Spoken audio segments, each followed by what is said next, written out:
Hello, everyone. Welcome to the final discussion of Grand Conspiracy.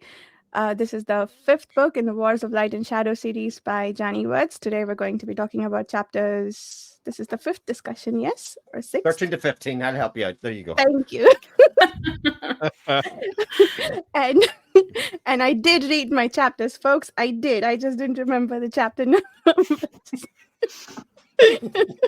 Oh boy. So, with me today, the usual group of friends. Chibi Po, would you like to start us off with introductions? Sure. I am Chibi Po, absolutely 100%. No one else here. Nope. Nope. Chibi Po secretly Moriel. That's what we were joking Absolutely. about before we started Yeah. recording. Absolutely not possessed. I like it. Anyway, Jared, go. Oh, okay. I'm Jared. I'm at the Fantasy Thinker YouTube channel and page chewing aficionado. Chris. Me. My name's Chris Moon. Sometimes YouTubers sometimes appear on other people's channels. Part of the Night Chronicle of Chris YouTube channel, which I haven't actually put it announced somewhere, but it is kind of back. I've been Nice. uploading the videos on there and otherwise. And I'm just worried in case Chibi has all of our life crystals just sitting around him. It's just like, if anybody says something wrong, they might just disappear altogether. No. Well, We'll lose our memories. maybe we should suspect you since you're switching YouTube channels. Maybe you're switching bodies too, right? Yeah. Oh, nice. I would pick a better body than this one, let me tell you.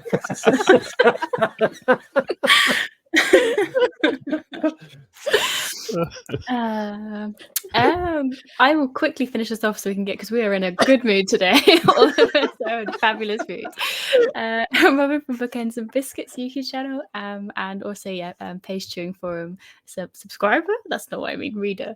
And interested to find out more about Chronicles of Chris, maybe after the discussion.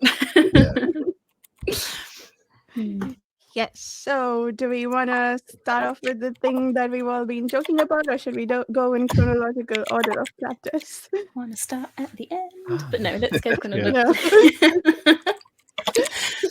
No. Okay, chapter 13. Yeah. This is where I rely on Jared's notes very strongly. Yes. Just to let me know what chapter 13 events were. Yeah. You guys Please are in trouble start us now. Please start us off. That's why we don't let Jared travel to meet his Yeah, I favorite know. authors. No more traveling for me anymore. Okay, so the main thing, Arathon is writing the Solstice Surge here with the power of music magic here. Yes. I love that whole idea. I thought it was fantastic.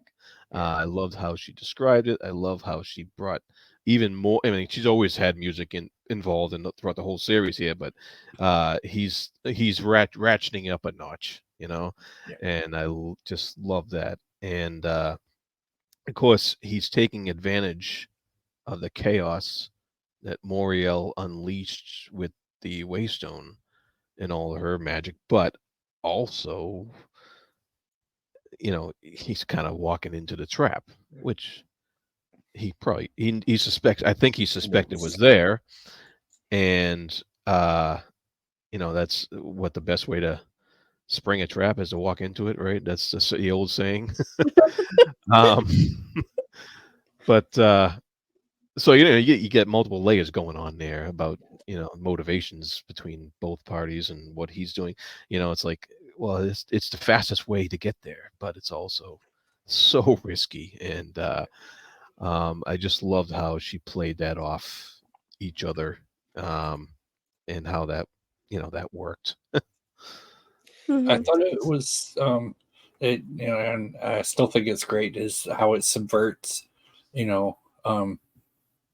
they're all like, we've ringed the entire city, as soon as he crosses the walls we'll know he's there, and that he's just like, yeah, as if I would ever do something that straightforward. And he's just like, yeah, no, I'm just gonna pop up in the middle of the city. Yeah. He's like, joke's on you. I'm letting you go, Varsha. I can see that you had a point. Oh. I've got to go afterwards. I was going to say, I love that this is sort of reusing what we saw in Jailer, right? The thing that got him in trouble in the first place. He's doing pretty much exactly the same thing, except now it's more controlled and he knows what he's doing and he's applying that. And 25 years of manipulating, I guess, all the strings in the world with music. I thought that was really beautiful. And I love the arguments he made about what the what he says about the blood oath to the fellowship sorcerers gave no sanction for my name to be used to lead innocents to slaughter. I love that line, that on the one hand there's the Koreani who I don't know, Lorenda was yelling at someone like, why are you bothered about this person, he's of no consequence, versus Arathon, who's going out to save this person who he hasn't even met. And one is a reviled sorcerer, and the other claims to care for humanity. So that was interesting overall. And also, I like that Dakar did everything that he asked for, because he thought, he's not going to be able to make it anyway, so I'll play along. you have to know better than to do that with Arathon by now, but he does. And then of course, Arathon's magic works and they find themselves in jail. Robin, your turn. Yeah, no, I like the way exactly that way. He just like had a nap. He was like, well, I've done my bit and it's not going to, I'm going to have a nap and then I'm going to wake up later and we're going to be fine. And he ends up waking up later and obviously being transported. But back to like Jared's point about the different magics, I like how there was a definite discussion about how it was completely different to when the 7 go down the lanes, and how Dakar described it as almost being a better experience, or at least being very different. Like, it wasn't such a harsh transition. It was more like slow and honeyed, I think was the description. So I kind of liked that, how it was completely distinct to how it'd usually be described by the other magics that were used. So I found that a very interesting description. Yeah, it's good. And it sets up Arathon throughout all these 3 chapters is sort of what seems to be a devil may care attitude, but an unusual way. It's Arathon's confidence to basically say, like, I'm going into a trap. It's okay. I got this. I know what I'm going to do. And even throughout the steps throughout each of the next chapters, when you thought, oh, he's putting himself in the corner here, he's like, it'll be fine, guys.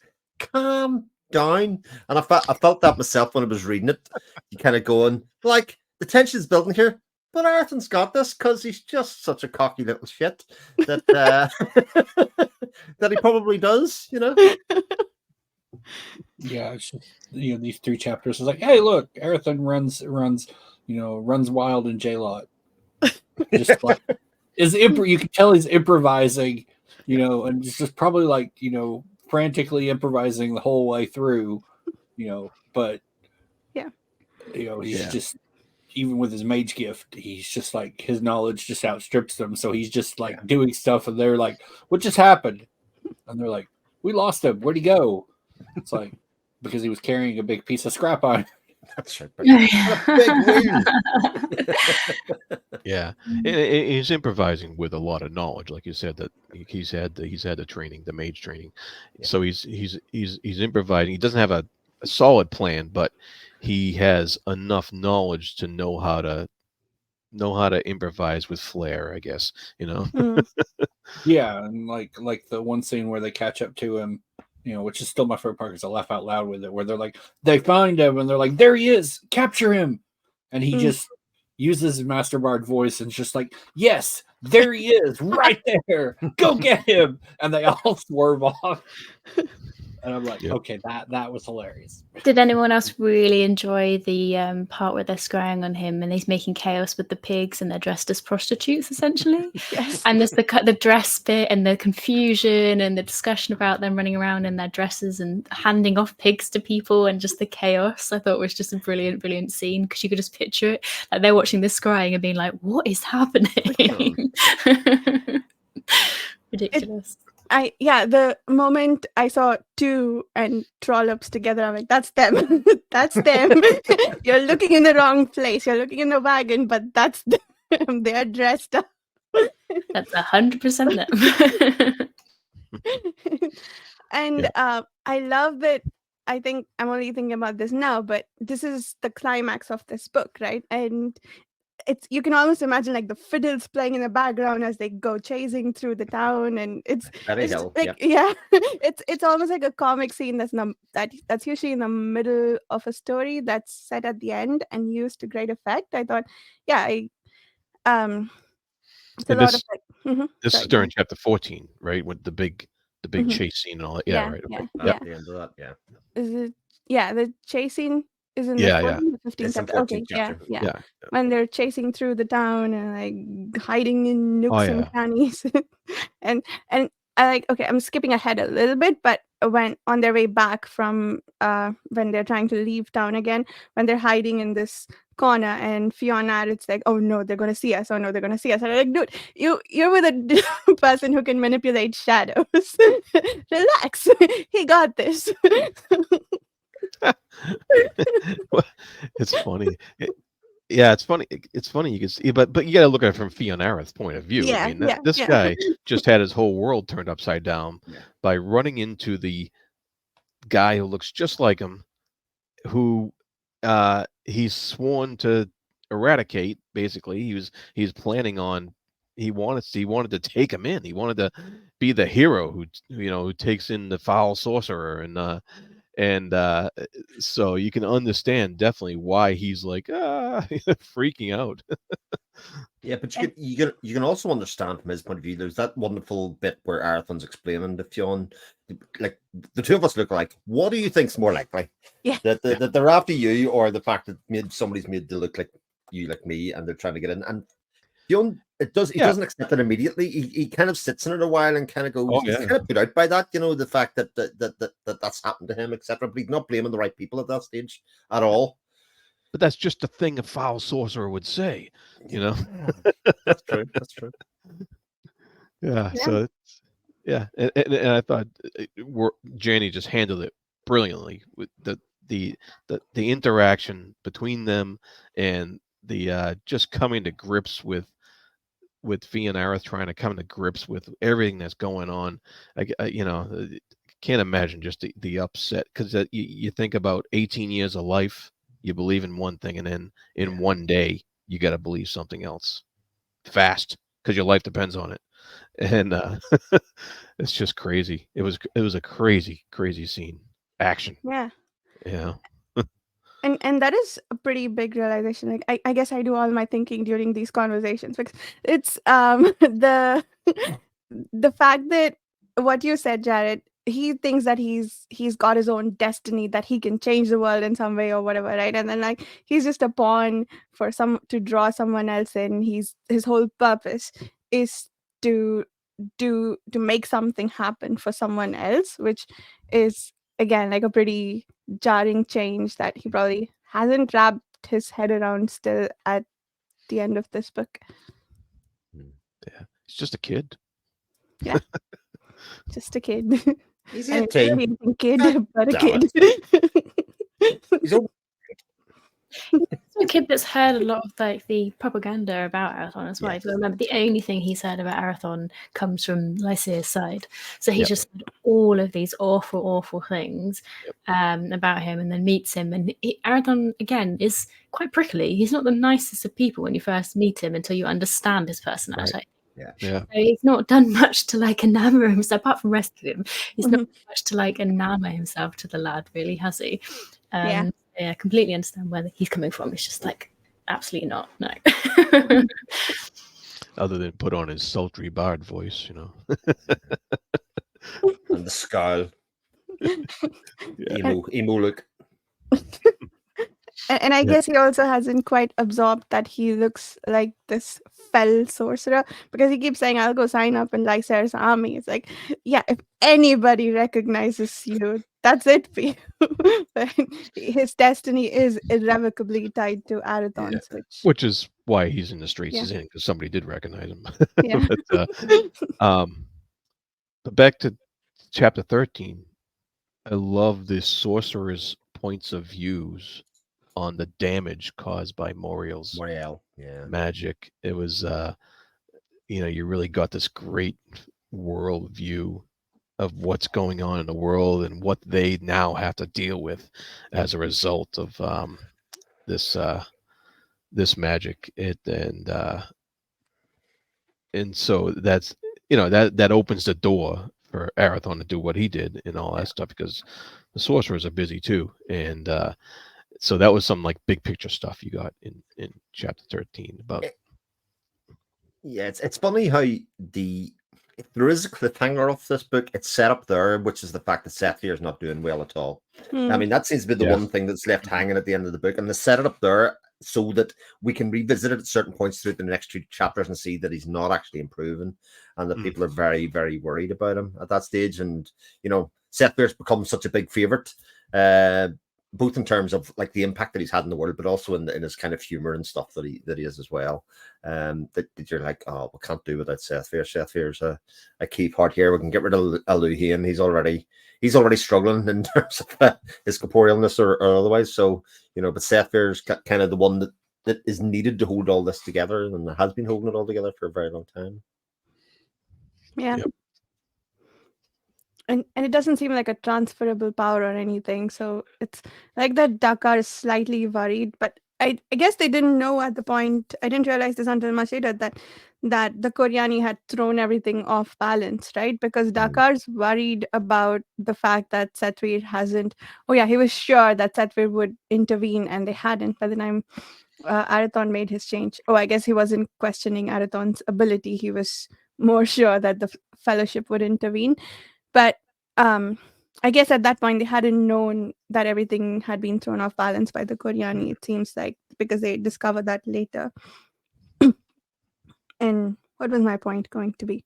Yeah, I just like that like little note of worry that Dakar has, which then we know what's going on, and then later he finds out, and then it's like so much worse than whatever was niggling at him.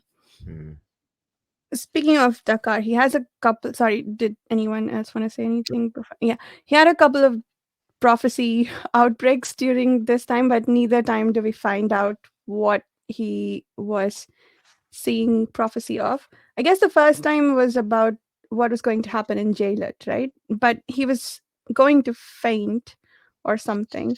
So it was about something that would surely come to pass. And it may or may not have been about Jailet. I wasn't clear on that. Do you mean the one that happens when they're in jail, when he finds him in the inn? I think before that, right? Or am I remembering something from a previous chapter when Dakar has some prophecy he wants to say? Maybe it's from a previous chapter. I don't remember one prophecy, but I Okay, assume no, then there was the idea that Dakar thinks he's probably had a prophecy, but he's too drunk or out of it to remember, which he says is almost certainly the reason that it's true. Is Right. that he's kind of that he says to himself. So he does have that, but we don't get anything about what it was or. The only thing we get from it is the fact that he's kind of hobbled because he can't do any magic without, I think, the prophecy then kicking in because he's trying to stop it from happening. So he says he can't help him magically because otherwise he'll get knocked out because of the prophecy. So I think it's kind of a way to get Dakar out of helping him when they're escaping. Got it. Okay. Yeah. I think. Yeah. So, of course, Arathon posing as the executioner was just classic. Did anyone guess it? I guessed it like literally just before it was revealed. I was like, he's the executioner. I guessed it immediately. It was right. Yeah, the first hint was right at the very end of 13, in one of the news items, and then of course you kept getting more hints in chapter 14 as it was getting closer and closer to the point. So that one was you could kind of see that one coming, but it felt like a classic, like 1940s movie thing, like a Errol Flynn thing or something like that, where he's the executioner, and I was just like smiling the whole time I was reading that when I was leading, because you knew he was gonna rescue Fionn at that point, and you just kind of knew there was going to be some sort of chase scene after that when he does rescue him. And what a chase scene I mean, I think it went on for like 20 to 30 pages, Yeah. and it was just all action, all riveting. It was never bogged down. It was just kept going and kept you interested. And the book. I couldn't put it down during that because the action was just nonstop, and it was it's not just that it was an action scene, but it was an action scene still described with the wonderful prose that we've gotten acclimated to in this book. And I'm still amazed at how she pulled it all off in that chapter, because the chapter was very long, but it Mm. was riveting and action packed. It was just great. Yeah.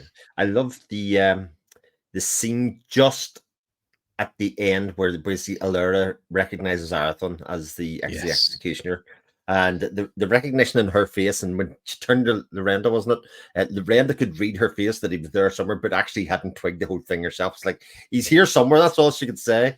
And yet we knew that she worked out it was the executioner herself, so they still had a chance. I mean, all of that stuff I thought was very, very clever insofar as it wasn't like the game was up; the game was just starting, which then led into the chase scene. Question: was anyone else hoping that actually he was gonna die from some reason or another? Oh, No. Theon? Yeah. Yeah. I was half hoping the entire time that it would be like a big crash and he would still die as part of this because of the previous prophecy. So I was like, maybe he'll The try and wheels save fall him. apart. He'll still die and all is good. But no. All is good. Oh, you It's cruel not mistress. good. There are 6 good books to go, Robin. Things were not going to be all good. Can but hope. Yeah. So Arathon is sort of on a path to recovery. If I'm like, he needs to get his mate sense back. Yeah. Maybe, I don't know. It would be interesting to see if the whole thing plays out with him never getting his mate sense back, because he is developing his other sound thing pretty well. But let's say that he needs to at some point. I feel like that would be a terrible thing to happen. Like, he'd go right back, that he wasn't able to save him.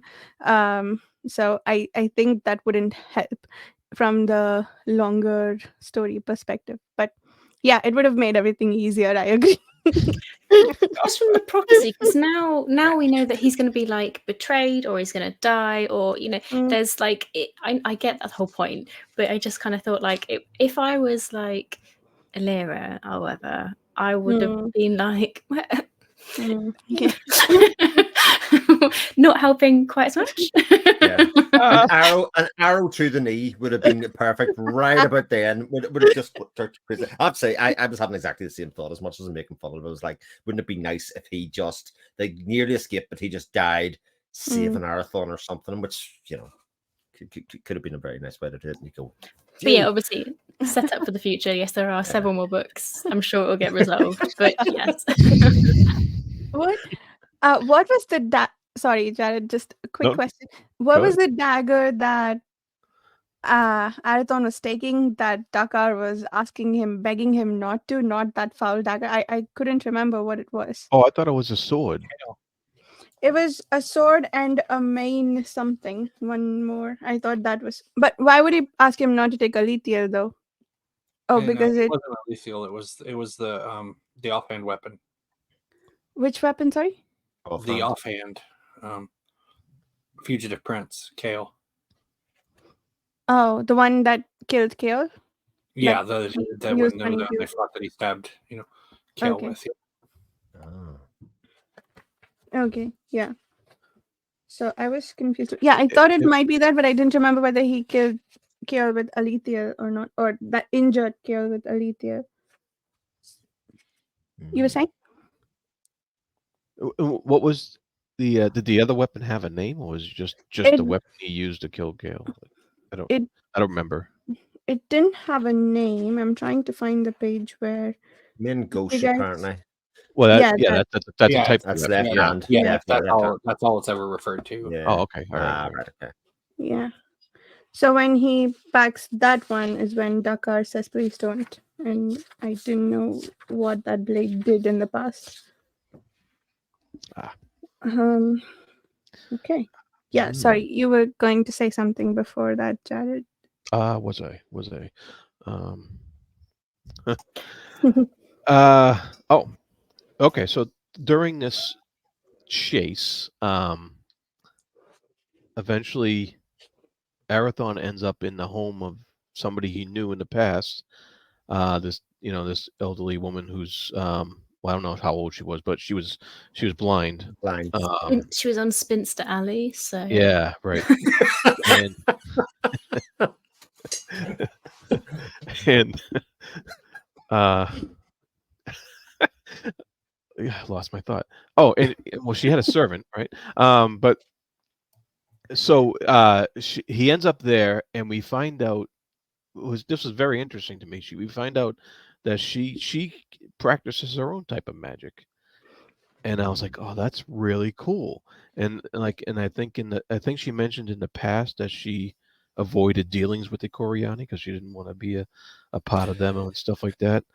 And I thought that opened up some really cool avenues for future stuff where Definitely.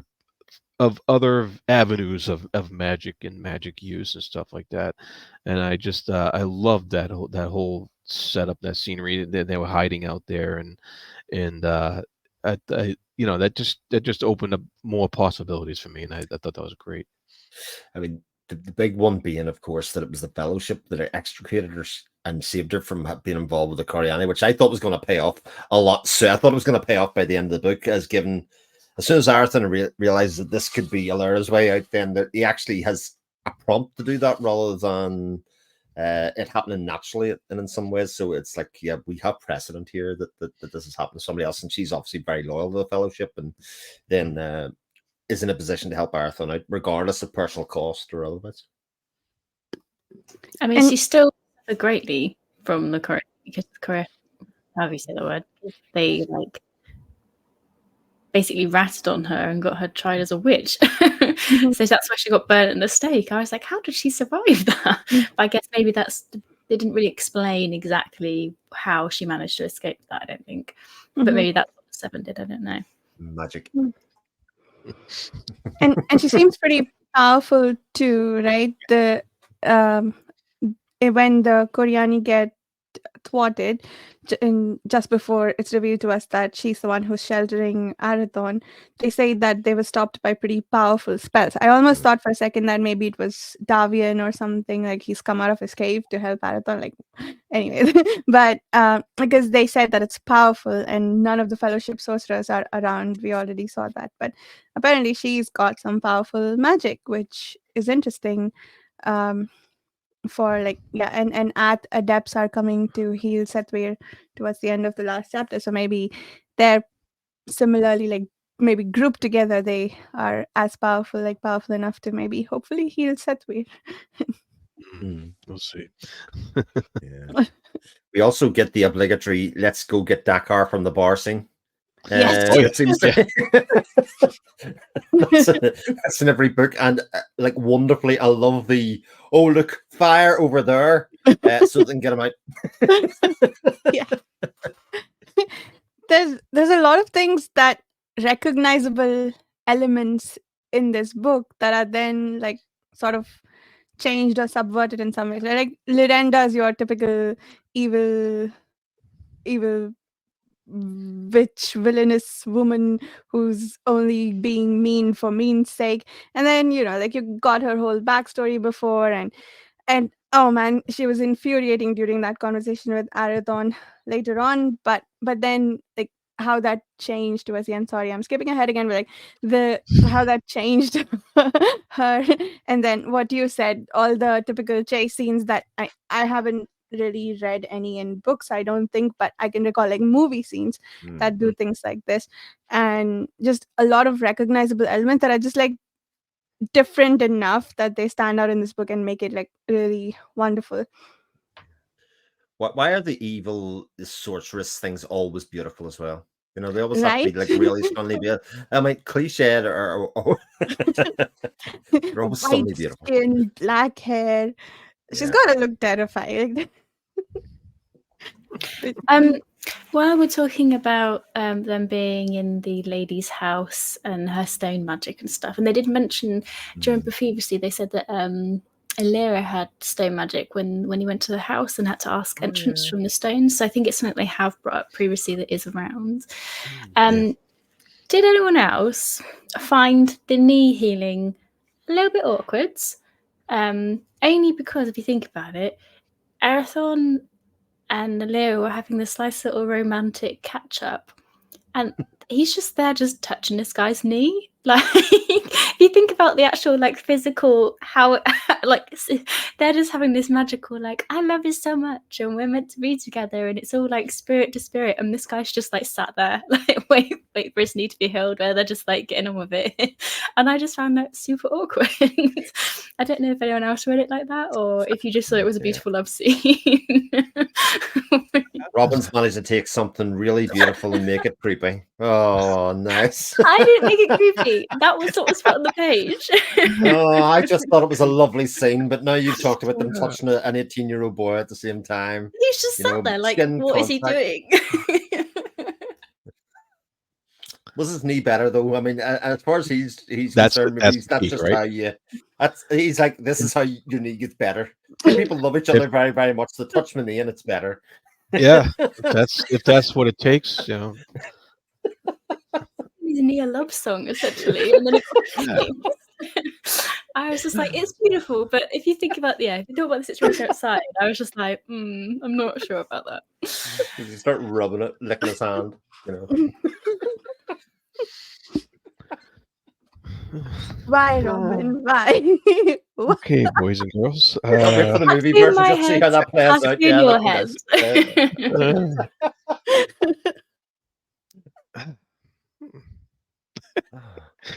All right. What was I gonna say? So next point.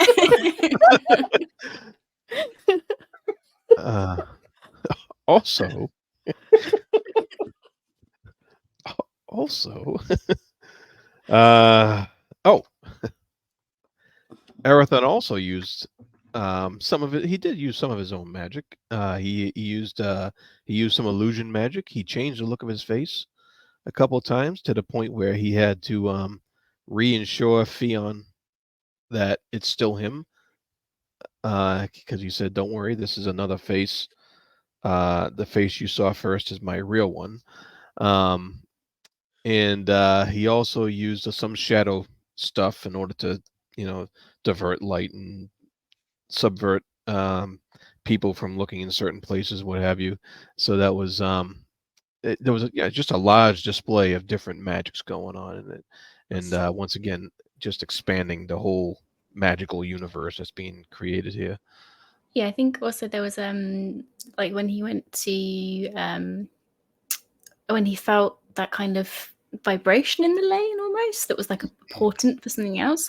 There was that thing where he tried to touch his mage sight. So I think going back to your point, Varsha, I think there is a little bit of hints that that's going to start coming back, or at least we might be heading in that direction, just from how I'm reading it in that she kind of keeps dripping it in there every now and then, that he's trying at least to see if it's coming back or not.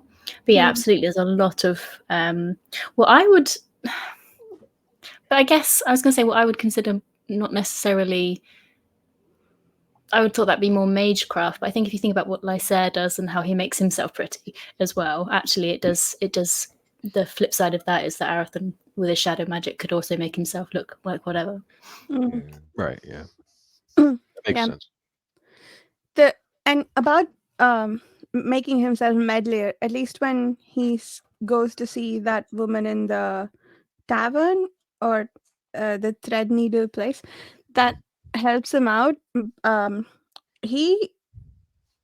was thinking it's 25 years later and she recognizes him, but only barely. Like, is he looking 25 years older? Which, I mean, yeah, I guess it would take the same kind of magic, but also the projection of what he would have looked like as Medlier 25 years later.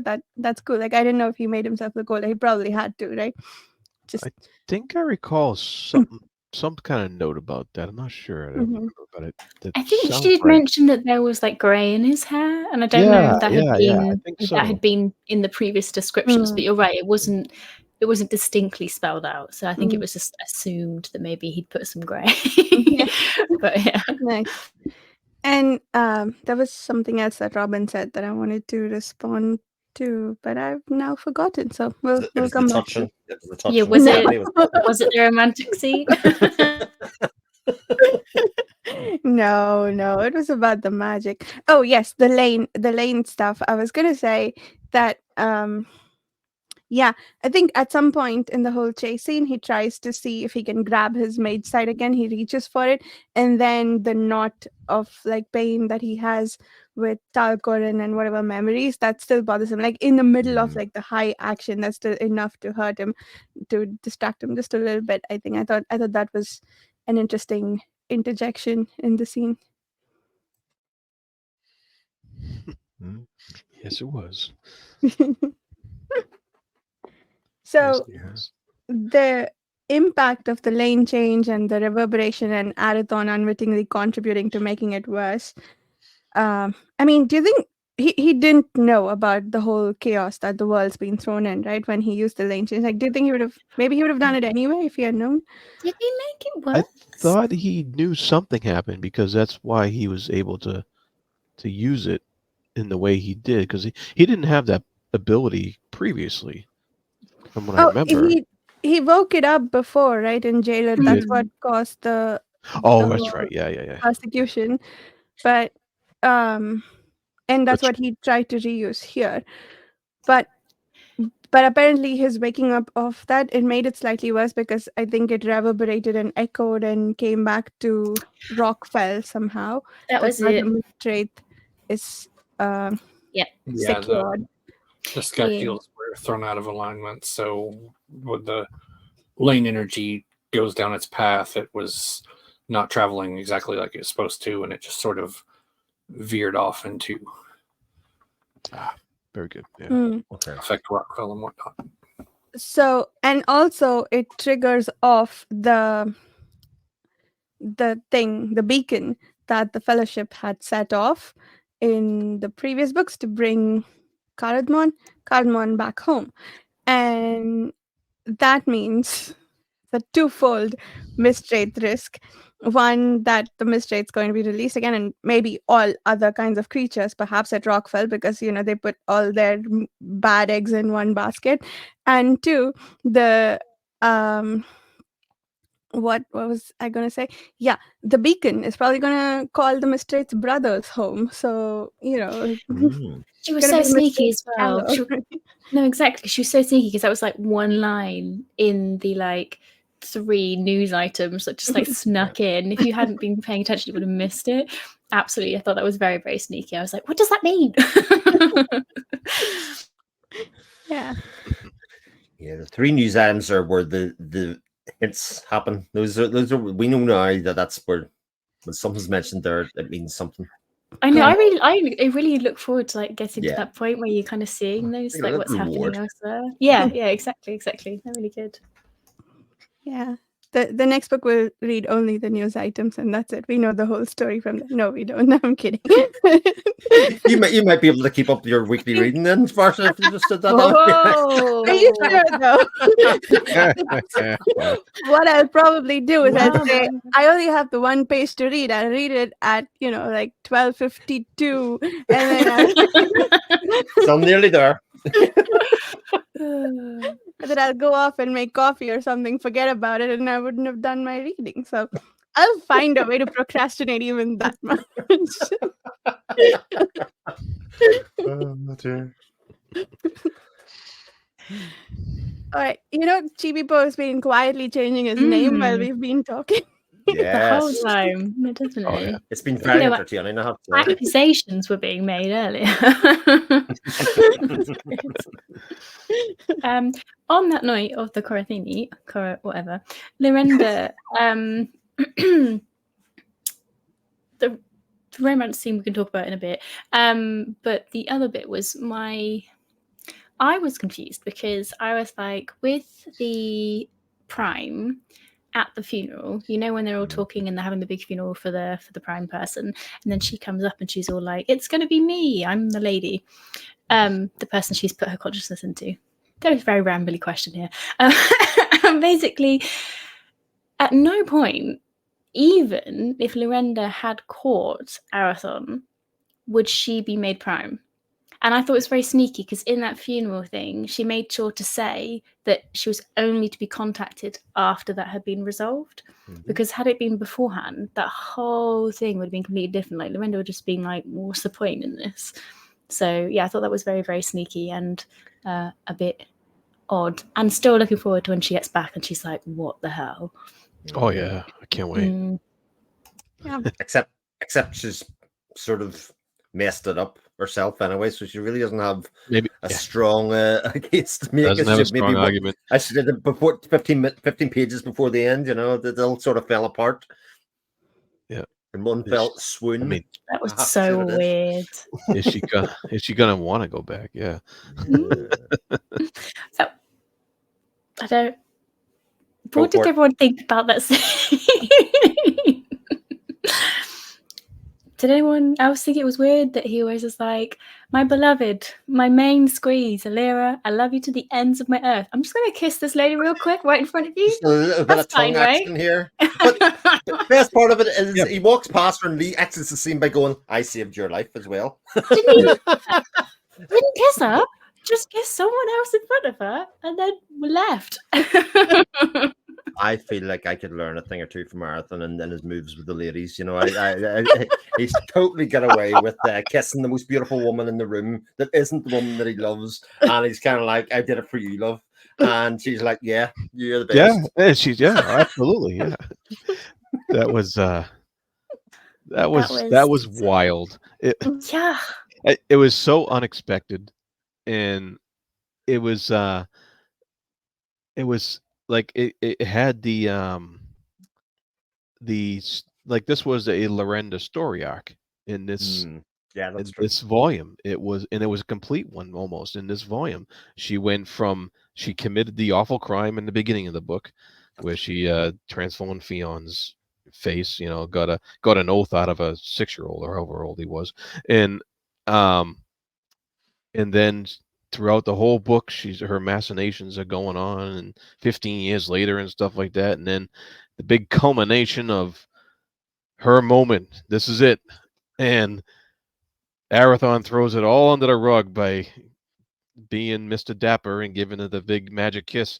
And and it was just and it's kind of what she wanted, you know, in a way, from being fascinated with him the whole time and being you know, because she had that melding with Alera's memories and getting all that she, you know, she feels for Arathon the way Alera did, because they had that connection, they had that mental connection earlier, and so she has all those feelings wrapped up with all the anger and hate that goes along with, you know, wanting to take him down and take him in, and being frustrated time and again, and being frustrated with her lessening of standing with the Coriani because of this Arathon fumbling in the past.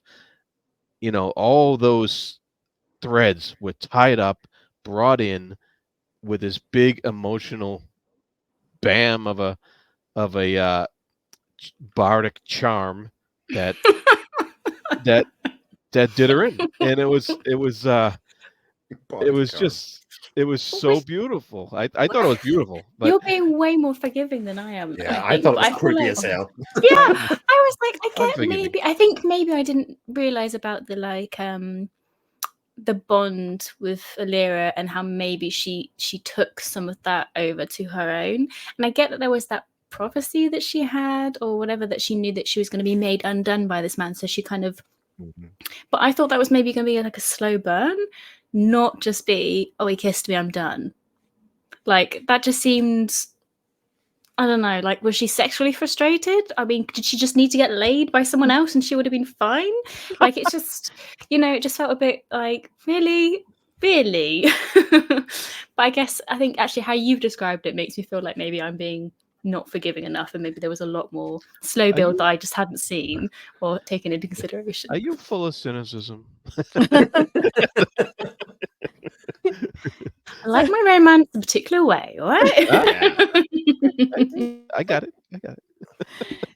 So the thing is, her affection for Arathon, which she's trying to cover up as anger and whatnot, that is out of her control. She cannot help it. She had no role in obtaining it other than, participating in some ritual that made it happen.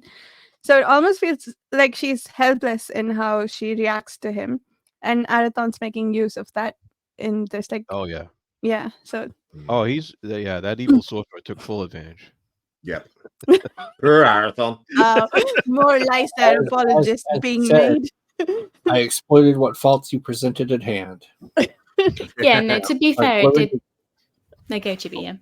I was going to say, Lorinda, basically, emotional deficiency of not knowing how to deal with, caring for someone else. And she's papered it over with her ambition for power and everything. And Arathon's like, once he got, would probably glean some of it from, his taunting her with the melody and everything in Fugitive Prince. And, but then he got to in person and she realized it's like, oh, hey, this woman's hella messed up. And it's like, oh, well, I can, here's a weapon I can use against her. I'm sure he probably had like 5 billion other, motives, in that moment too. But he's also like, yeah, I was like, here's a method of attack. I'm out of options. So I'm gonna improvise again. Yeah. I wonder if he had like a hierarchy of things he was going to do. I'm going to kiss her. If that doesn't work, I'm going to pinch her bum. And if that doesn't work, but it's actually on the cover. So if you actually look at the two dragons, I didn't realize that was Lorinda and Arathon. They both got their tongues hanging out on the cover. And it was all there all the time. Oh, okay. Jared putting his glasses on. What a rowdy crowd today. We really know what's happened. We really are. That's quite the interpretation of that painting. Oh dear. Might be accurate though. I'm just saying. It is all in the eye of the beholder. Yeah. In the eye of the beholder. I got it. But it was almost like a Shakespearean farce at the end. I'm not sure I really liked the end of it because it was a bit like, right, they're cornered, they're in grave danger. What are they going to do? They're going to kiss the girl, and then they're going to exit stage right. And the one thing that I really did like about the scene was that Theon recognized Lorinda. And it became apparent to him how what had happened at that stage, and actually how he was manipulated and was such a pawn, and that the way that was revealed was really satisfying. No, I liked that a lot. He was just like, "Oh, you blah blah blah," and that was a nice touch. Yeah, I liked that. Where's my damn sword? That's what he's worried about. Like, why the hell did you change my face to look like him? No, where's my sword that you promised? Where's my kiss? Everybody else is getting kissed right now, and I'm, is it my turn? I did think. Do you think? Sorry, this is a complete off the piece. Do you think that he is going to go in the seas and he's going to romance that captain lady, one of the twins? Oh, Phelan. Do you think that that's what the not? You see romance everywhere, Robin. This is I really do. Wow. It's just like you're like this matchmaker, and right, we have a boy of this age with a girl of this age. They have to get together. He's obsessed with Arathon. He looks like Arathon. The prophecy said he might end up on the sea. I put 2 and 2 together and got like 15, but that's what I think is gonna happen. I don't think Phelan would be all that interested because she'd be what, 30s now. I've got my ages mixed up. Okay. Yeah. I think to me, I don't imagine she'd be interested in this wet behind the ears, teenage boy. Okay, no, fair. Thank you, I'd forgotten the age. And she has a first mate partner she likes, apparently. I think they're monogamous, maybe. Oh, I've missed that entirely. The one she came with to Ilera's den in that city that she was in. It was her first mate, I think. Yeah. And it said that she was his partner. They weren't married or anything. But Love conquers all. Look, if she's 18 and she's 30, like in 10 years' time, he'll be 28 and she'd be 40, that'll be fine. What?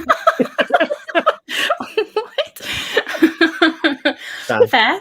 But also, thank you, Chibi, for clearing that up. And Varsha, I completely missed that entirely. So that's my prediction already. I don't want to ruin your. You're gonna have to go back to the drawing board and find a partner for Fionn here. That is. It's Lorenda. Lorenda's the next one because she's in a bad way. She's distraught. She's exactly the type of older woman that would be perfect for him right now. Especially with the look. Again, he has the face of Marathon. oh, I'll be Robin for a sec. How old is what's his name? Jared's daughter. But they can't marry outside the clan, so that can't happen either. But did you catch where Lorinda was like, taunting Alara? She's like, well, after Earthen's taken, maybe you can have his double be your, your little manservant. Yeah. And then Lorinda and Alara's just like, doesn't even give her the time of day for that. And then Lorinda's like, well, maybe I'll take him. He can wash my dirty laundry. And I'm like, oh yeah, that was before. Yeah, right before. Yeah, Lorinda, this is a little creepy. Yeah. Yeah, she's a piece of work, but yeah, she is. And the scrying that she's Alara for, not only just find Arthur, but for Arthur to know that it was actually Alara that sold him out, essentially, even though she really didn't have an awful lot of choice, Yeah. There was a lot of there was like a he seems to have full trust in Alara, and that he knows that no matter what she does, it's because she's under duress in order to do whatever it is that she's going to do, and you can only hope that Alara has the same trust in him when he does what he has to do. Jesus. But I think she does. I'm very optimistic. So they have that magic link to tell her that whether or not he's doing is trustworthy. So. That's a good point. No, that's a good point because they actually have a mental connection from before the magic. So she knew exactly what he was doing. No doubt about it.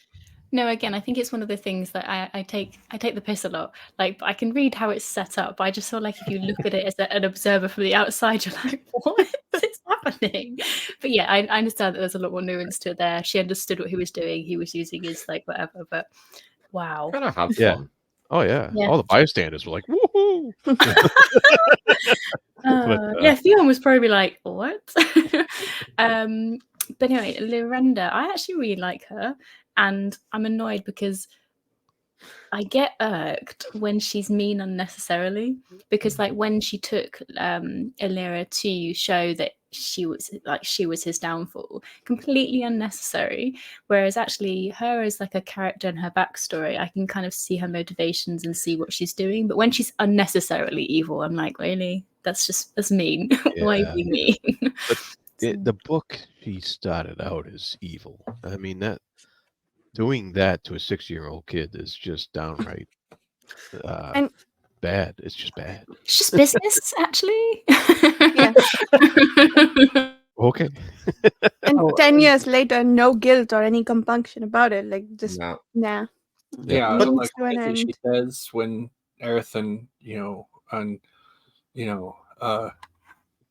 calls her out on it in that last scene where she's just like, oh yeah, we just changed one detail. It didn't hurt his, harm his, life or anything. Oh, Yeah. Yeah. So, Just like, whoa. sorry, go ahead. Yeah.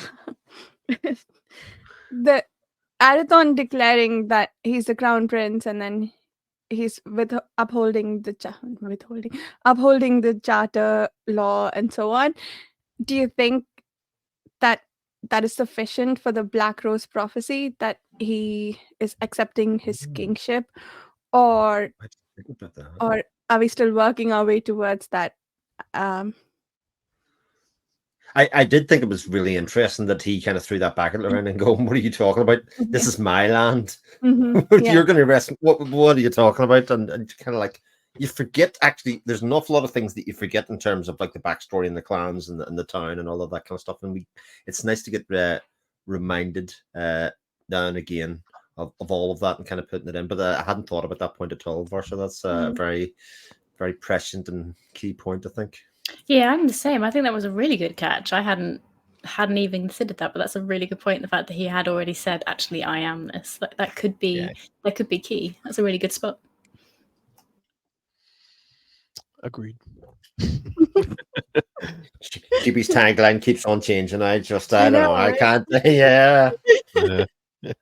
Spoilers. This is where he's doing evil laugh with his I microphone know. off, you know. And then he had one that was 20 minutes later. What did we do 20 minutes later?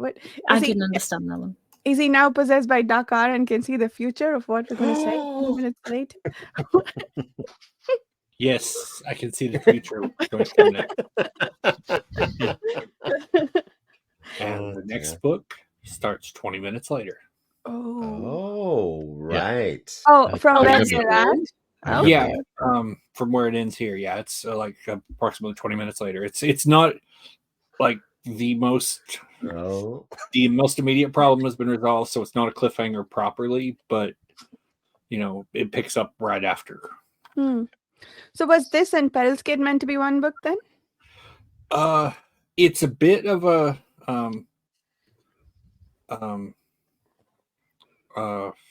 there's a little bit of a story for that, and Jenny obviously, and I'm pulling what I can remember from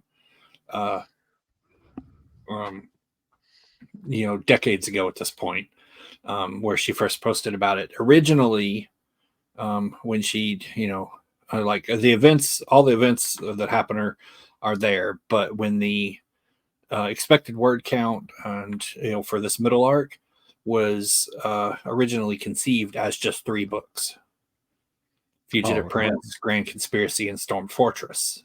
Right. But then the latter half of what would have been Grand Conspiracy, it didn't balloon out, but it just ended up involving more words than expected, and so Peril's Gate and Trader's Knot were added in. 2 were added in. Yeah. Just a few more words. That's all. Yeah. It does beg the question, though. It does beg the question. What do you need 20 minutes for? Like, why not directly afterwards? Why is it 20 minutes? It's an excellent question. That's quite interesting though, because I imagine if you have it set up and you've kind of got a plan of what's going to occur, it must be quite difficult then to choose kind of where things finish and where you start the next book so it fits together properly. So that must have been quite an interesting process for her to go through. All part of the planning process here. There was, and like I might be able to dig into her forums and find the old posts, but like I said, this was like 98, 99, 97 comments. So I'm sure I'm not remembering them all correctly, but I do remember the original listing of what was going to be Arc 3 just had those 3 books. But she has said, all the events were still planned, just more stuff happened, and it was actually, it was really fascinating to watch the writing process. When she commented on the forums, just this was like well before Twitter, so way back when. Yeah, that's cool. Nice, very cool. Yeah.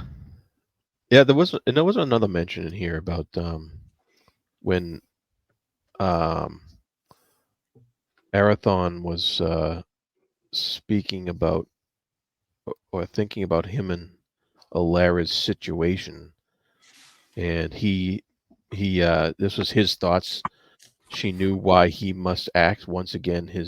His free choice and hers must become the string-tied puppet of circumstance. And so he's mentioning, he's bringing up fate once again in destiny, and that of course ties into prophecy, like Dakar's prophecies. And so some of the stuff that he's doing seems like he's falling into the pattern of fate and the pattern of destiny. and which may account for some of his um, almost devil may care attitude when he's going through all this stuff, and he almost seems like he's having a good time during this chase scene, which was which was actually was very um, very welcome to see that side of Arathon again after how down he was, during the whole breaking a leg stuff and all that stuff. So I really it was interesting to have him have that perspective of that greater perspective of what's going on while he's in the midst of all this chaos. Yeah.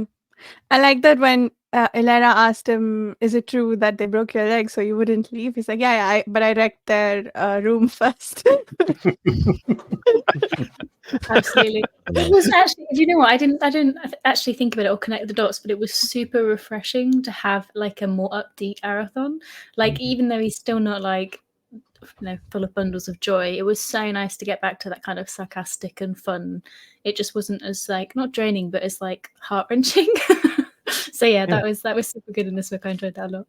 Yeah, no, we're so tied into Arathon's thoughts and feelings in this series so far that if he's down, we're feeling a little bit down, and it's really tied in. It's emotional, and so because her descriptions are so well done that you really feel it. And, Yeah, absolutely. It calls to the quality of her writing that it has an effect on you as well. So yeah, that's why I think I found that book, whichever one it was, quite hard, because the whole time you're just like, oh my God. So yeah, absolutely, definitely calls to how good an author she is. Yeah. And speaking of, we talk about how she does characters, and within, like, I don't know, 3 pages, you're suddenly in love with a new character. I love this new Korean enchantress we met, the seeress who was keeping the fort down and like scrying to show everyone what was up. I love how she stood up to Lorenda, how she that she showed compassion, because I don't think other than Ilera we've met a Korean enchantress that, at least I don't like any of the Korean enchantresses we've met, and only Lorenda and Moriel have been in prime spots besides them anyway. But this woman, I can see myself liking. She was compassionate. She was talking about, like, Ilera's back, and Lorenda only wants to know where she's been and what she can tell them about Arathon. And what's her name? Cadgia. She's like, no, like, let her rest. She needs a break first from wherever she's been. She's more interested in the person than in their mission, which again seems antithetical to Koreani, how the Koreani work in general. So I really like her. I hope we get more of her in the next books. Yeah, she was good as well about when she was doing it and they were like losing him. She wasn't getting ultimately frustrated. Just kind of like, okay, let's carry on. She seemed like quite a calm person. Yeah. I like the description of her. Actually, she was really good. Yeah. I also found it interesting when they were talking about, again, when you went back to the funeral scene and there were discussions about how they actually were like supporters of Lorenda. Because when you've been through the other arcs, there's no real discussion about how the orders work and if there's like a negotiation either way. So I thought that was quite an interesting insight, that obviously she did have supporters, and also they were talking about how they wanted to protect different people because of the knowledge that she had. And I thought it was a very interesting like little discussion they had about the order and how it works. So yeah, that was quite fun. Yeah. Sort of tier system that they had in terms of like where they ranked, etc. Yeah, I remember that before. Yeah, their organization seems a bit. Maybe it's that most people don't pass the test that they need to get to the next level, but it seems a bit not scalable, that they only have one person training to be prime at any point. That's not enough redundancy. Throwing out all the distributed system terminology here, but the or maybe we caught them at a point where there was only one person who made it this far. But that's interesting, like why they're organized like that. If they only ever have one person in training, I feel like that's insufficient. I'd like to understand the reasoning behind that.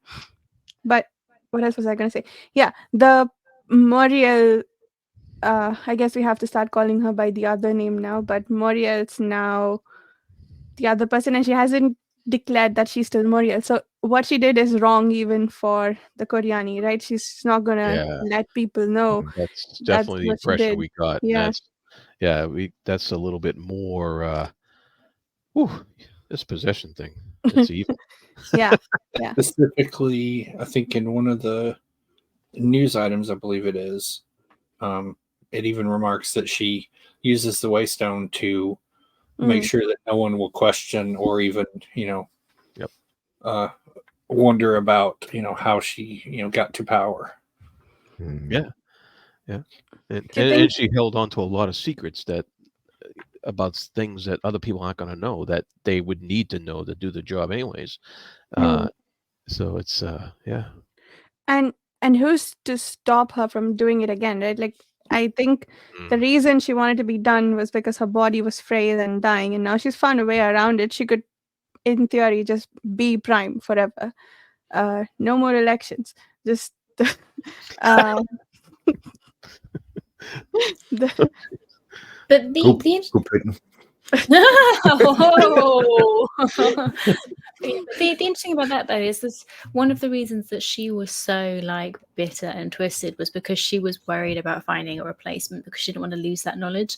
So you would think that now she's solved that issue that she should be sweetness and light because she's basically solved her problem, like the fact that she was old and she's going to lose everything. So if she's not now super lovely, I'm going to have issues.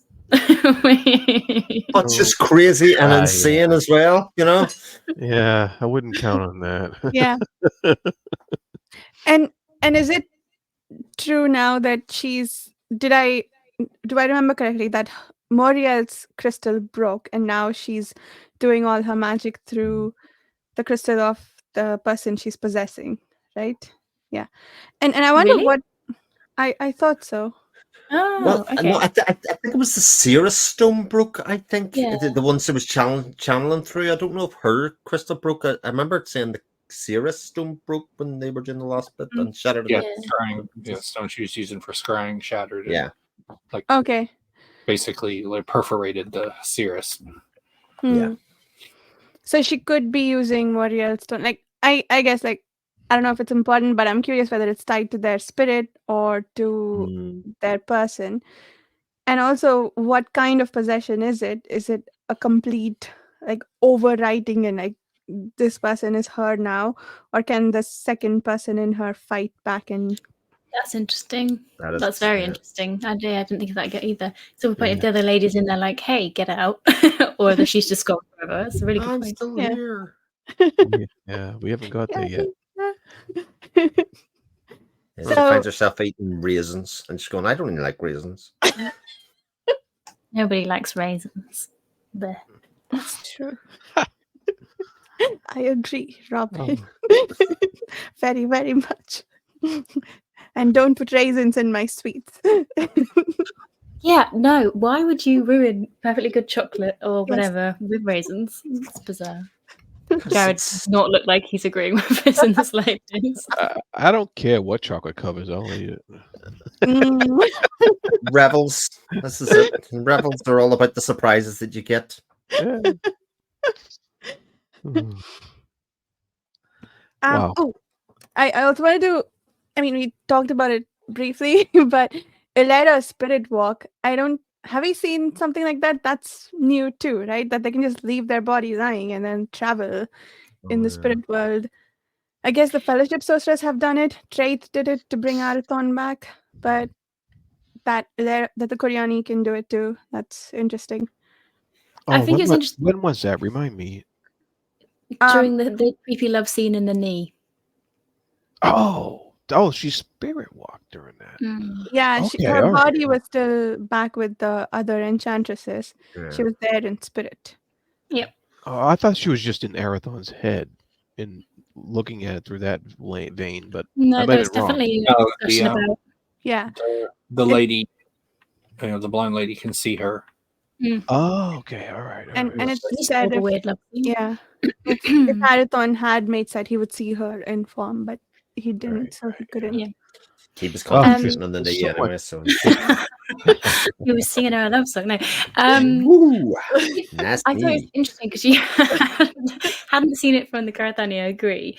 But it was noted that had she been aware she was going to do that, she could have set up wards to not be so stunned when she got back. So it made it sound like maybe it was something that they knew they could do. And it was something that had she had sufficient time to sort, it would have been easier. So I don't think it's like a new magic for them per se. I just think maybe it hasn't been described to us yet. Yep. Right. Okay. See, there's so much going on in these things. It's hard. Yeah. And is that why he was being apologetic to her, that he didn't give her enough notice to set the wards and stuff? He seemed distressed at having to bring her over here to help him do the healing. I think it's just dangerous. Yeah, I think it was just dangerous for her to come in spirit. Yeah. Sure. Yeah, given that he didn't know where she was, I suppose. Yeah, she'd just drop unconscious wherever she is. That makes sense. Cool. Yeah. Anything else? Are we all talked out? None to say other than we didn't get very much Lysair, other than guys. I can't tell you how I know. I just know that he's here. He's on the mainland, and assuming we're going to get some of that in Peril's Gate. Yeah, that's actually a reason I'm surprised the book ended where it did, because I was thinking that there was too little space left for any sort of Lysair Arathon confrontation, but we have all these people heading towards somewhere, but only some of the threads have been wrapped up. So it makes sense that, this is sort of an expanded little 3-book arc in the middle of the 5-book arc. So, well, I think this book wraps up the conspiracy part of the storyline. Yeah. Now we're getting into the peril part of the storyline, I guess. But so that's like Chibi says there, go read Peril's Gate now. So I'll have to. I am gonna. Something did occur to me about Lysair. I don't want to ruin this for anybody else, but as soon as I thought this, I can't unthink it. Right? I now see Lysair as Prince Charming out of Shrek. I'll let that go with you because he has the gold and white that he wears all the time as well. I'm just gonna let that go. Shrek? From Shrek, yes, from Shrek 2. Oh man! Just gonna let you look it up, and now you'll not be able to unthink it. I know who you mean, and oh man, it has the same hair. It's the hair, yes. Her and the get up. I don't know. The Prince Charming, unlike there, Celeste from these books. Robin and Chris are banned. No, I didn't. He was Chris. The knee license. Okay, I'll take that. Putting images in our head that we don't want. I know. How many more unwanted images can we take? Oh, we'll keep them coming. It's fine. Okay. All right. Okay, I'm just kidding. You can say whatever. I actually like there's that. There's your thumbnail, though. For Pearl's Gate, some stage. Oh, cool. Anything else that we should talk about before we wrap up? No. Other than Chibi posts, go read Pearl's Gate now. Except we'll probably read it in 2 months or so, like a month and a half or so. We'll decide the dates posted on the forum if you're reading along with us. Come check out the Patreon forum for that information. But yeah, I guess we can do outros now. Chibi-po. Still 100% not possessed. I can be found on page chewing forums and poke around on Twitter. You can find me at the Fantasy Thinker YouTube channel and various other podcasts and what have you. Chris? Yeah, you can find me on the Chronicle of Chris YouTube channel. I'm going to try and do that. You can find me in the Speculative Speculation podcast. We're making our way through the Southern Reach trilogy by Jeff Vandermeer. It's a lot of fun and go through some classic sci-fi stories and also Patreon forums as well. Robin.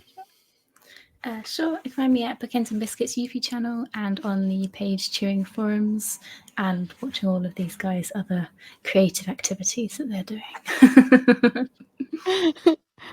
And you can find me on the YouTube channel Reading by the Rainy Mountain, on the podcast Speculative Speculations with Jared, Chris, and a few others, and at the blackjack table on the Page Chewing forum. High stakes, high stakes, high stakes Yeah. are right.